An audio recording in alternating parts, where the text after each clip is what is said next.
اعوذ باللہ من الشیطان الرجیم بسم اللہ الرحمن الرحیم رب اشرح لی صدری ویسر لی امری واحلل عقدۃ من لسانی یفقہوا قولی۔ میرا بچہ میرے رب کی امانت۔ جب ایک ننھا بچہ وجود میں آتا ہے تو اس کے وجود میں آنے کے بعد ایک شور اور ہنگامہ ہے جو اس نے مچا رکھا ہے۔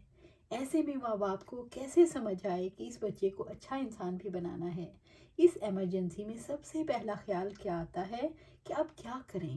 جن ماں باپ کو بچے کے کردار کے بارے میں سمجھ انڈرسٹینڈنگ نہیں ہوتی، اس بچے کی ایمانی تربیت کیسے کرنی ہے، اس بچے کی اخلاقی تربیت کیسے کرنی ہے، اس بچے کی فکری اور جذباتی تربیت کیسے کرنی ہے، اس بچے کی معاشی اور معاشرتی تربیت کیسے کرنی ہے۔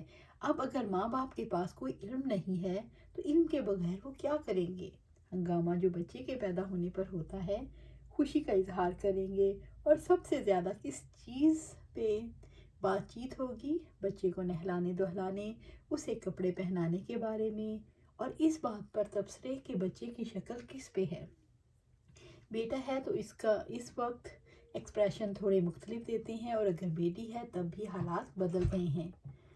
بہرحال یہ سلسلہ جاری رہتا ہے۔ اس موقع پر بچے کو کیا خوراک دینی چاہیے؟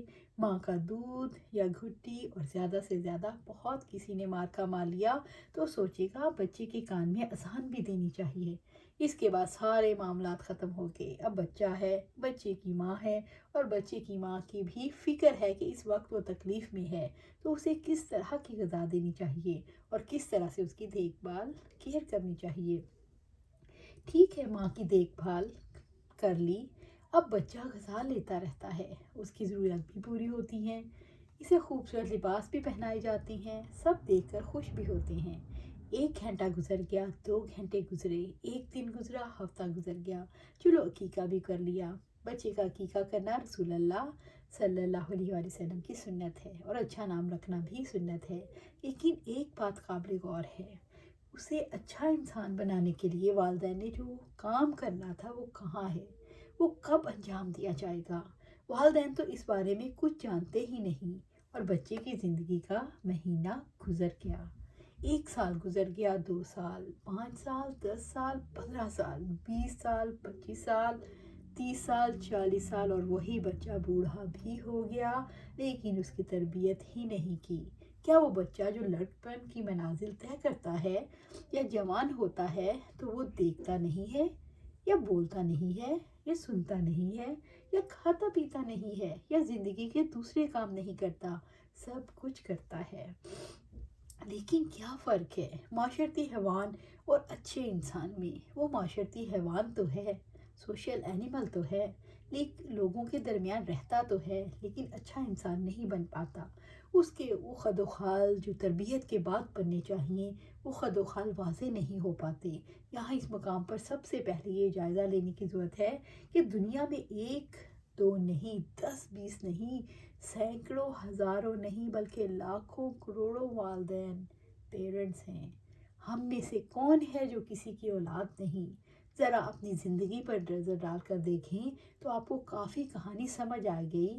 ماں باپ نے ایمانی تربیت کے لیے کیا کام کیا، اخلاقی تربیت کے لیے انہوں نے کہاں سے رہنمائی حاصل کی، اور آپ کو سب سے زیادہ تکلیف اس بات پر ہوگی کہ تربیت اولاد کے لیے جس علم، جس تربیت کی ضرورت ہے، ہماری سوسائٹی اس کے احساس سے بھی ناآشنا ہے۔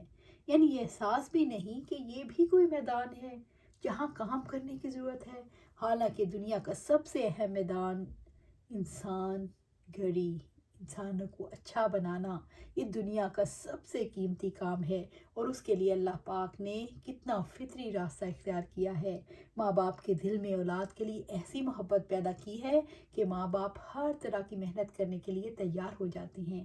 وہ فطری محبت جو ماں کے دل کی ممتا بن جاتی ہے، اور باپ کی محبت فطری شفقت کی صورت میں سامنے آتی ہے، یہ محبتیں دراصل اس بچے کے لیے ہیں جو اللہ پاک نے امانت کے طور پر دیا ہے۔ اس بچے کو ماں باپ اپنا تو سمجھتے ہیں لیکن امانت نہیں سمجھتے۔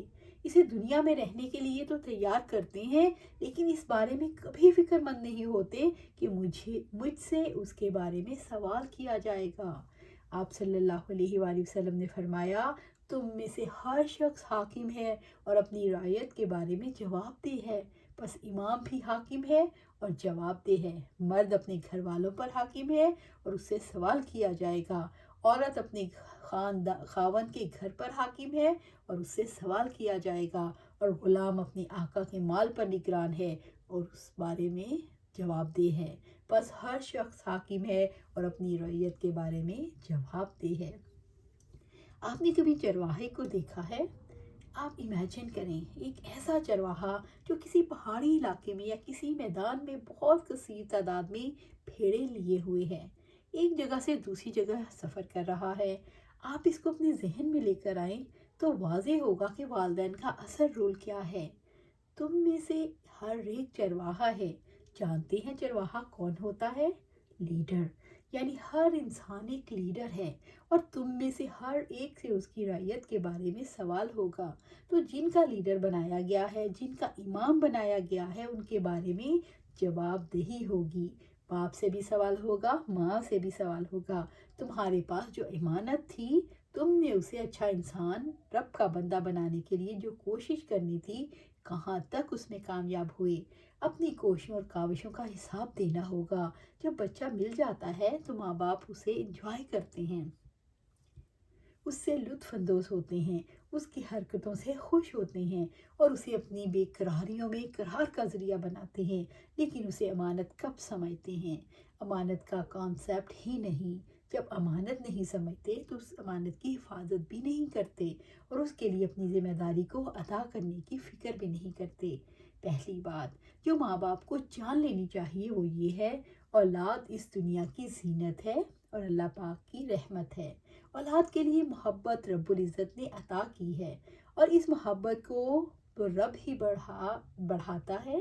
اس محبت کا تقاضا ہے کہ اس اولاد کی اچھے طریقے سے تربیت کی جائے، اس کے اخلاق سنوارے جائیں، اس کی گفتگو، اس کی نظر، اس کی سماعت، اس کے قلبی معاملات کی فکر کی جائے، یعنی اسے بدگمانیوں سے بچایا جائے، اسے غیبت اور چغلی سے بچایا جائے، اسے بدگوئی بد کلامی سے بچایا جائے، اس کے رشتوں اور تعلقات کی حفاظت کی جائے، یعنی اسے دنیا میں ایسی زندگی بسر کرنے کے قابل بنایا جائے جس کی وجہ سے وہ کامیاب ہو جائے، اس دنیا میں بھی اور آخرت میں بھی۔ آپ دیکھیں کہ بچہ جسمانی طور پر مکمل ہے لیکن جذباتی ناہمواریوں کا شکار ہے، فکری طور پر بالکل بونا ہے۔ پھر آپ دیکھیں کہ اس کی معاشرتی تربیت کیسے ہوئی، اس کے اخلاق سنوارنے کے لیے، اس کا رب سے تعلق قائم کرنے کے لیے کیا ایفرٹ ہوئی، اس کا خیال بھی نہیں ہے، بلکہ احتیاط خیال میں بھی نہیں آتا۔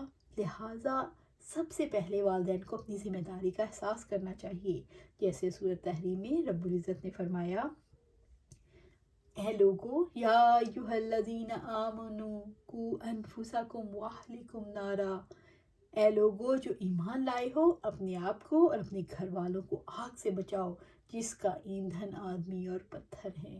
گھر والوں میں سبھی آتے ہیں اور اولاد تو سب سے پہلے آتی ہے۔ اولاد جیسی نعمت کو اللہ پاک نے پیدائش میں تو کامل بنا دیا، لیکن ان کے خلق کے لیے، ان کو اچھے اخلاق میں ڈھالنے کے لیے والدین نے محنت کرنی ہے۔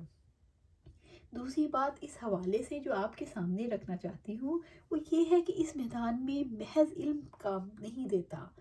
جیسے آپ میتھمیٹکس کا علم سیکھتے ہیں، لینگویج سیکھتے ہیں، نیچرل سائنسز سیکھتے ہیں، سوشل سائنسز کو سیکھتے ہیں، ویسے ہی اچھا انسان بنانے کے لیے جو علم اللہ پاک نے اپنی کتاب میں اپنے رسولوں کے ذریعے دیا ہے وہ محض الفاظ کا علم نہیں، کیونکہ یہاں پر جو الفاظ کو ٹرانسفر کر رہا ہے اس کی ذات بہت اہم ہے۔ صرف الفاظ کو تو بہت ساری چیزیں منتقل کر سکتی ہیں۔